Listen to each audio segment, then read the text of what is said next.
I took the usual route home from school, a path I knew so well I could walk it blindfolded. The old oak tree at the corner, the blue mailbox halfway down the block, the flower bed with sunflowers getting taller each time I passed. It was a typical day, with the weight of my backpack a comforting presence, and my mind wandering through the list of homework to do when I got home. However, as I rounded the bend towards my home, an unusual sight gave me a pause. The afternoon sun, which should have cast its golden warmth on our front lawn, was replaced by an unsettling dark amber hue that covered the house. Swallowing my apprehension, I fumbled for my keys and opened the door. An immediate coldness hit me. The once immaculate hallway was smeared with dark, wet streaks that reflected the strange light from outside. A sick realization dawned on me. It was blood. I cautiously moved further into the house.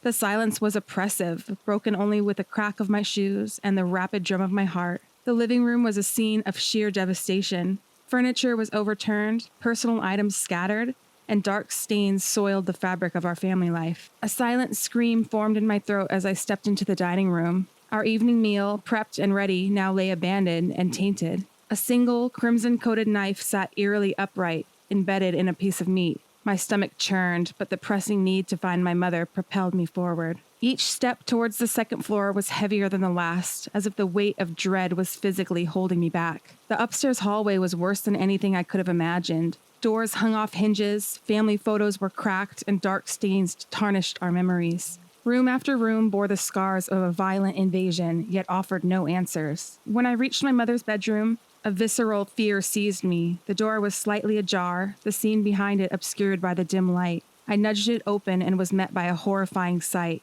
The lifeless body of a man I didn't recognize laid sprawled across the floor. His arms laid on his chest, resting over the stab wounds that covered his body. There was blood pooling around him. It soaked into the carpet and into his clothes.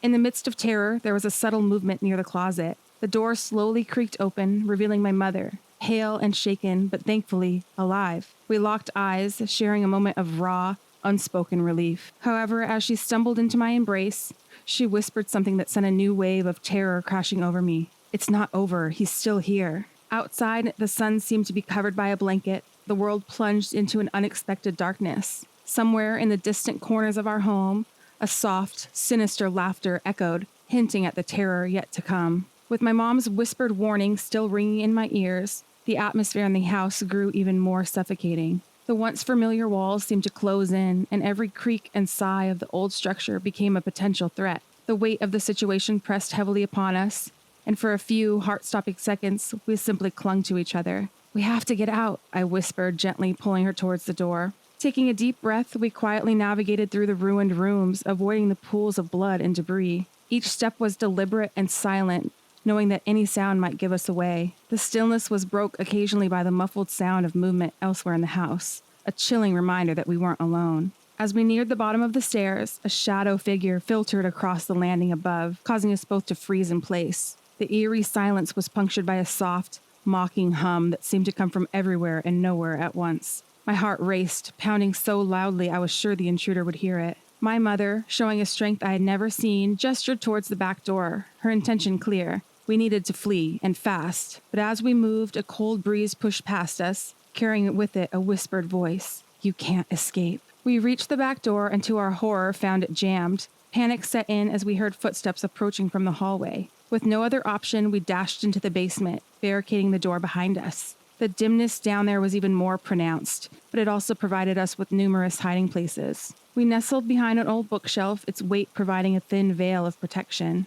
Time seemed to stretch, the seconds feeling like hours. The house was eerily quiet once again, save for our labored breathing and the distant hum of the stranger searching for us. But as minutes ticked by with no sign of the intruder, hope began to sprout. That hope was short-lived. The basement door creaked open, letting in a shaft of the strange light from above. Slow, deliberate footsteps descended the stairs. The hum was back, louder now, and more insistent. The intruder was nearing and wanted us to know he was close to finding us. Suddenly, a barrage of sounds erupted from above. Sirens wailed and shouting voices filled the house. The intruder paused, his hum replaced by a snarl of frustration. With a final, lingering threat, "This isn't over," he vanished into the shadows. When the police finally reached us, we emerged from our hiding spot, shaken but alive. The house was searched thoroughly, but the body upstairs remained a mystery. In the weeks that followed, our quiet suburban life was turned upside down. The The media descended, neighbors whispered, and sleep was hard to come by. But through it all, one thing became abundantly clear.